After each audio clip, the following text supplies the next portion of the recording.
শোকের মাঝেই তুলকালাম কাণ্ড ঘটেছে সচিবালয় এলাকায়। শিক্ষা উপদেষ্টা ও সচিবের পদত্যাগ দাবি করে সচিবালয়ে ঢুকে বিক্ষোভ করে একদল শিক্ষার্থী।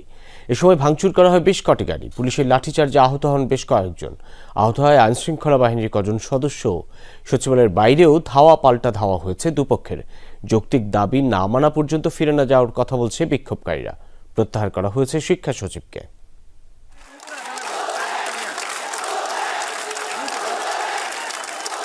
দুপুর 1:30 থেকে সচিবালয় এলাকায় জড়ো হতে থাকে বিক্ষুব্ধ শিক্ষার্থীরা। অবস্থান নেয় সচিবালয়ে প্রবেশের প্রধান গেটে। এ সময় তারা মাইলস্টোন স্কুল কলেজে মর্মান্তিক বিমান দুর্ঘটনার ঘটনাকে কেন্দ্র করে চলমান এইচএসসি পরীক্ষা স্থগিত সংক্রান্ত সিদ্ধান্তহীনতায় শিক্ষা উপদেষ্টা ও সচিবকে অপসারণ সহ 6 দফা দাবিতে স্লোগান দিতে থাকে।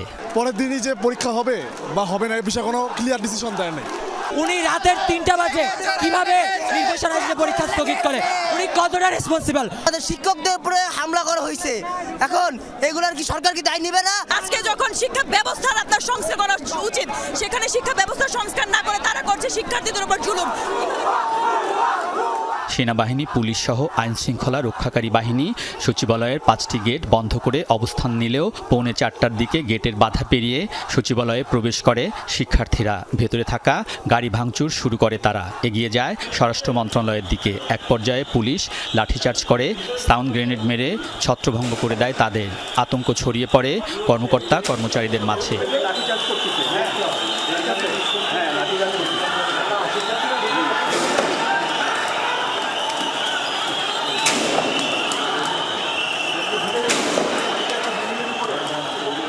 এ সময় শিক্ষার্থীরা যে যেখানে পারে ছুটতে থাকে। পরে পুলিশ বিভিন্ন জায়গা থেকে শিক্ষার্থীদের সচিবালয়ের বাইরে বের করতে থাকে। ভেতরে আহত হয় শিক্ষার্থীরা। বাইরে এসে আবারও সংগঠিত হয় তারা। তবে সচিবালয় থেকে শিক্ষার্থীদের বের করার পর অ্যাকশনে যায় সেনাবাহিনী ও পুলিশ।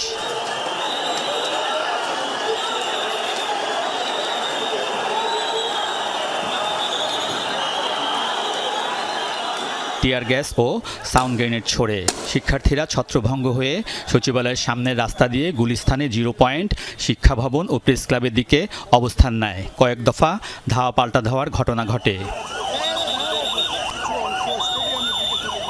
পরিস্থিতি মোকাবেলায় মোতায়েন করা হয় বিজিবি, কোস্টগার্ড ও র্যাব সদস্যদের। তারা শক্তি প্রয়োগ করেছে সংরক্ষিত স্থান বাংলাদেশ সচিবালয়, সেই সংরক্ষিত স্থানে যেখানে মিছিল, মিটিং, সভা সমাবেশ সব কিছুই নিষিদ্ধ, সেটি তারা বারবার ভঙ্গ করেছে। ভঙ্গ করে তারা ভিতরে ঢুকেছে। বিক্ষুব্ধ শিক্ষার্থীরা পুলিশি হামলার নিন্দা জানান।